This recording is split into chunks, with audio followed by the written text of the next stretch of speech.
So I've always been interested in politics, but to be honest, I never thought I'd ever have a career in politics. My father lived and breathed politics. He was a banker. He used to listen to Air America. I don't think that's on anymore.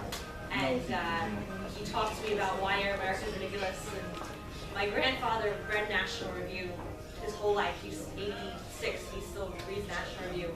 And my mother jokes that National Review is always on her coffee table, and it still is. No, right? I got started getting involved in politics kind of late, really after college. And I'm 24. I graduated college 2 years ago. When I was in high school, I really wasn't a joiner. I wasn't involved in a lot of clubs, so I really didn't get involved until college. I went to George Washington University, which is in D.C. I was a Middle Eastern Studies major because I wanted to do intelligence. That was what I wanted to do. I wanted to do the FBI or CIA or something. And I decided to try out, interview for an internship with my congressman who worked for the FBI, Congressman Rep. And that's really how I got started in politics, was doing that. That was like my senior year of college, so it was late. So I did that, and then my first job after college was working on the congressman's campaign in 2012, and it was helping to run the Brooklyn side of the campaign.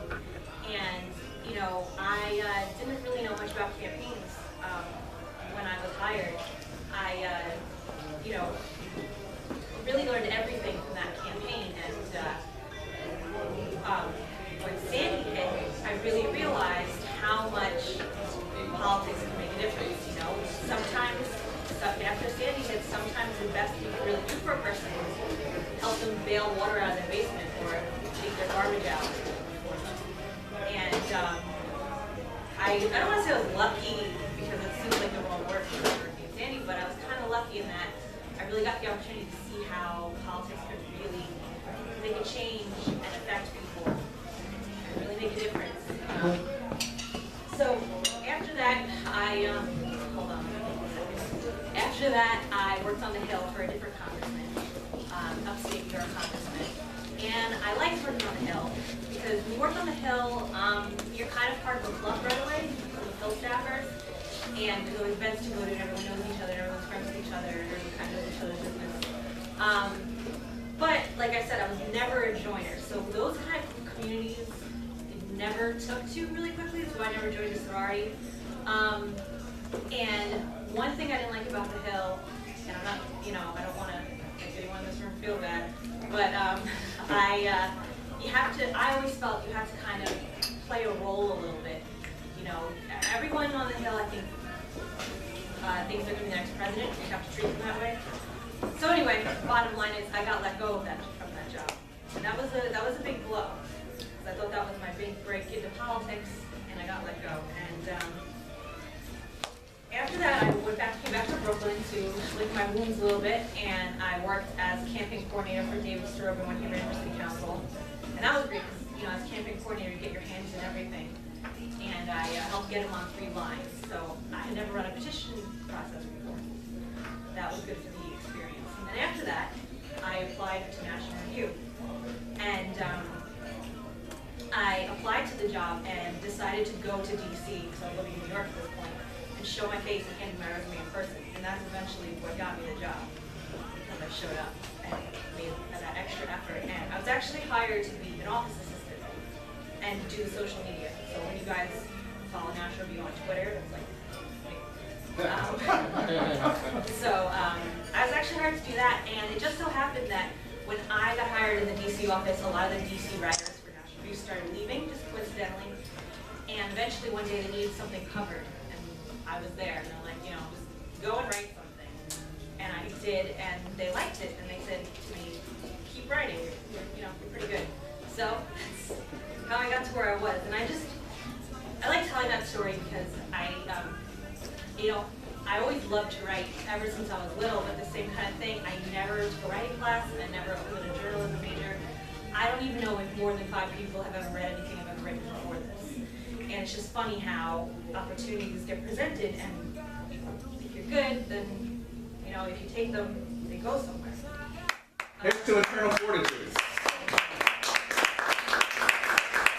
It's actually one other side is when I got let go of the job on the Hill, the reason they gave me, which is really the reason, is they said my writing was good enough. That's actually what they told me when I walked out the door. So I write about a lot of different things. I don't know if any of you read my article regularly, but I write about the Middle East a lot because that was my first love of Middle East studies major. And I also write a lot about pop culture, which is two really different things that I realized. But one thing I write a lot about like celebrities and pop culture, and there's two funny things I noticed when you specifically write about celebrities. I have never gotten more hatred from Twitter and social media and the comment section more than when I write about celebrities. If you insult someone's favorite celebrity, it's like you insult their mother. They're so offended. I can't even repeat the things I've had said to me because I said something about Rihanna. It's like, it's crazy. You wouldn't think so. And I also get a lot from, in the comment section of National Review, I get, this isn't important. Why are we writing about this? And that's something I kind of want to talk about. Because the reason I wrote about celebrities and pop culture so much is I actually think it's very important. When you think about how much influence celebrities have over everything, they set our standards. I mean, not just for the way they dress and the way they look, that's obvious. But they, you know, if because of how much money they have, if Hollywood decides that global warming is important, guess what? We all have to think it's important because that's where their money is going. Their money goes to those kind of special interests.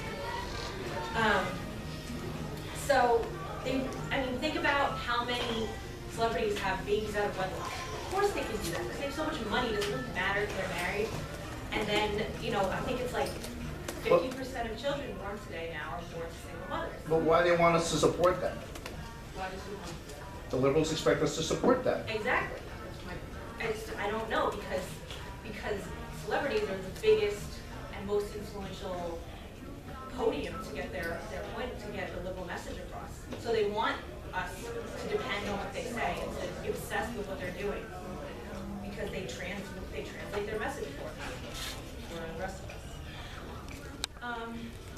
And what I noticed about celebrities is that, you know, I mean, they get away with murder, and we're all supposed to keep loving them. I mean, people always talk about politicians being corrupt, but, you know, at least politicians, if they screw up, and if we find out about it, their career is ruined. I mean, you can talk about, you know, Wiener, you know, he ran again and stuff, but he's not doing anything, and Spitzer is not doing anything.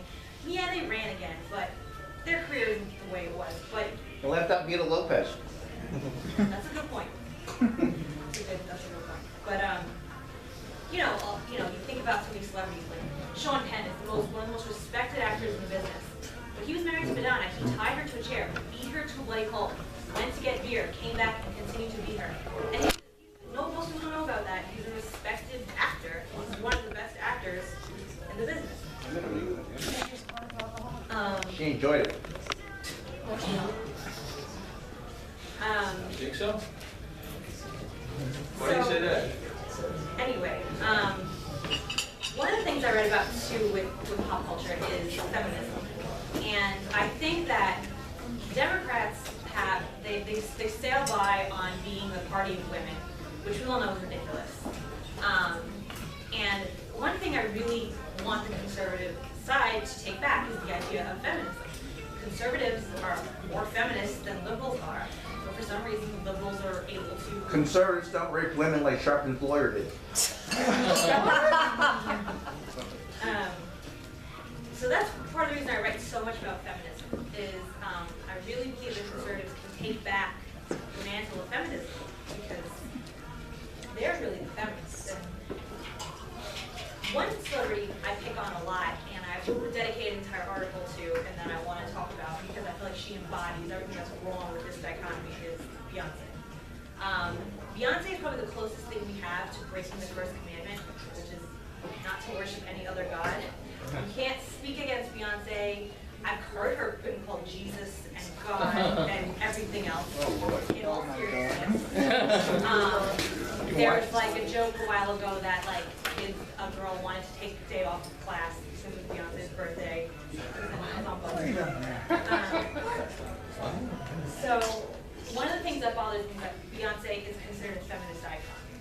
And that really bothers me. And like when she performed at whatever it was recently, some award show, she stood up and there was the word feminist behind her, and like the social media world went crazy because, you know, oh, Beyonce the feminist. Doesn't she flash Illuminati signals? Yeah, They say. that's another kind of crazy. It's What do you like, think of her husband? well, I don't like him either. But I think she has more of a like liberal. So everything about Beyonce is constructed and fake, and everything that you see about her is to give everyone the impression that she's perfect, and obviously she's not, because nobody is. But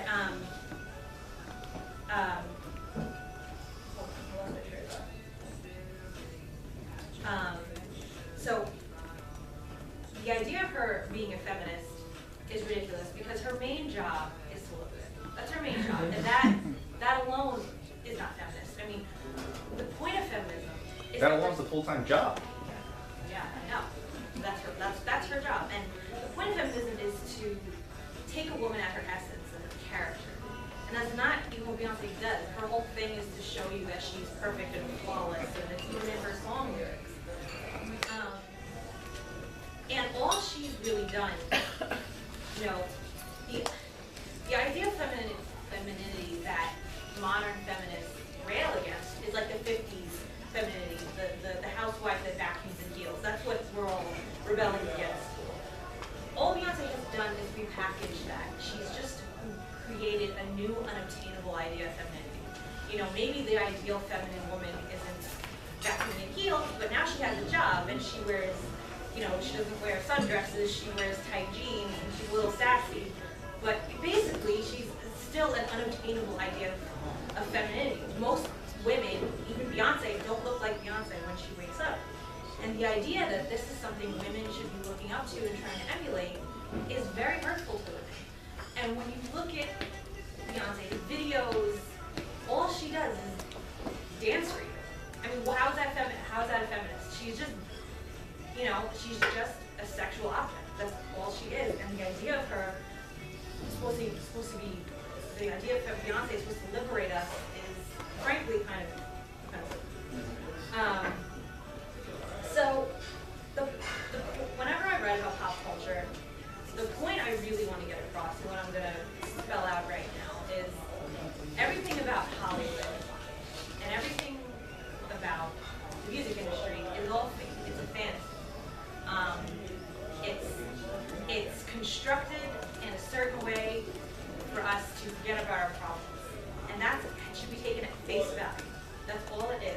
We should not give these celebrities the power to influence what we think and what we believe, even how we dress. But how we dress is not as important as what we believe. You know, in the same way that when a car salesman is trying to sell you a car and he's complimenting you on the way you look, you take that at face value because you know he's trying to sell you something at the end of the day. It's the same thing with celebrities. Everything they say is a lie. It's a big, pretty picture to make you forget your problems for 5 minutes. And we should take it at that and not let them influence anything we think, anything we believe. This is real life, and they should be over there. That's really what I try to get across. And that's why I really think that writing about Hollywood and critiquing them and being on top of them is important. Because you can forget sometimes these people are so far removed from real life. Even the most average celebrity is worth, like, that's not Beyonce, that's like an average actress, is worth millions of dollars and cannot even imagine what a regular person's life is like. You know, and for them to tell us how to live our lives is ridiculous because they don't know what living a real life and an average life is.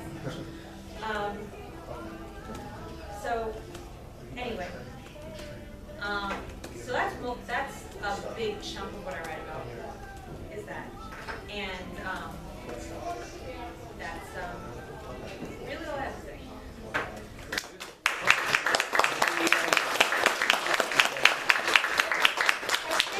When it comes to celebrities, there's a difference between a product and a person. When a celebrity is off camera, they are the person. When a celebrity is on camera, they are the product because they're being endorsed by other people and advertisers and philanthropists, and they make their own money. Right. So, I mean, maybe someone might know the difference between themselves, like George Clooney. Off the camera, he probably is a normal person. On camera, he's endorsing politics. He's not a normal person. He's not. Well, he's not a normal That's person. the What I'm thing saying with is that them, off the because camera, he probably everything thinks he in is. this image, that even the things that are off camera, like those things you see in like the magazine where they're walking down the street, those are planned. Like everything is planned. Those pictures are photoshopped. Even like everyone's crazy about Jennifer Lawrence because she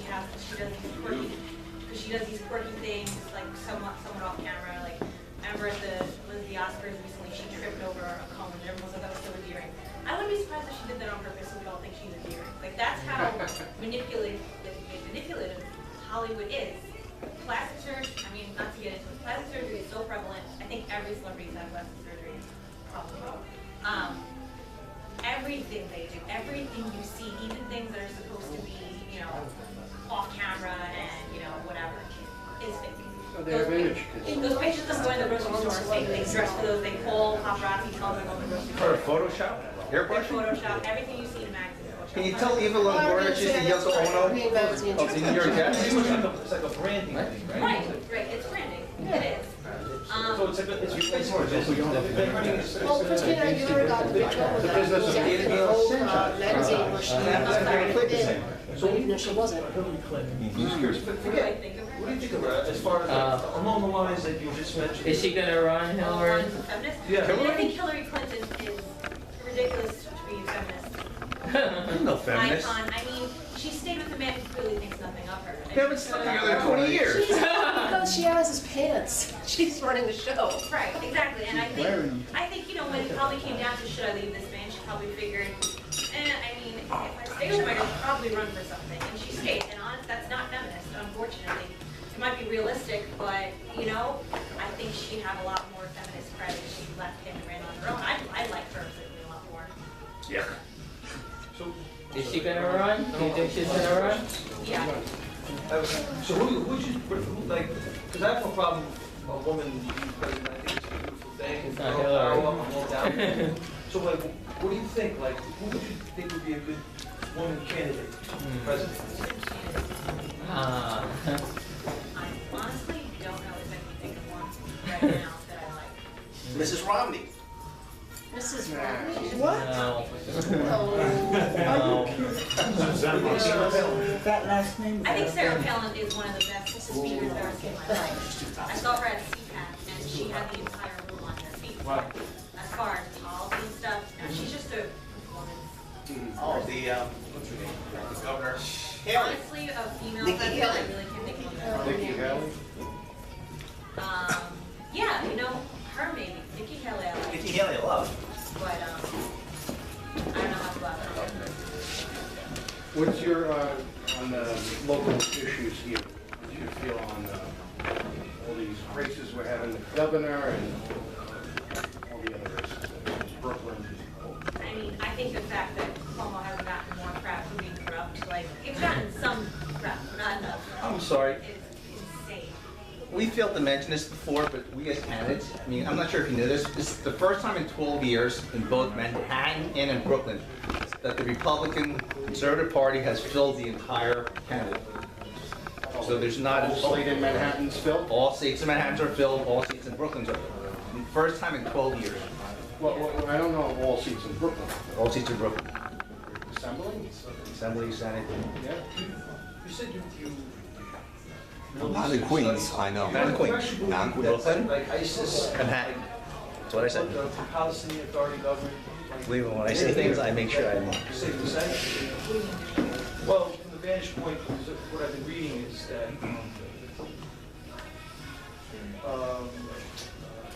Congresswoman Michelle Bachmann she had passed a House Resolution 622, deeming, she presented it and deeming that the Palestinian Authority government is actually an enemy of this, of America and a foreign terrorist organization, because they went into a cooperative agreement with Hamas. Yeah. So, like, my concern is that if, with the grace of God, the United States Senate is taken over by the Republican Party, so now we have a Congress, with the help of God, and we have the United States Senate, I think that hopefully that will embolden the Republicans to be more on what's going on with the executive branch. So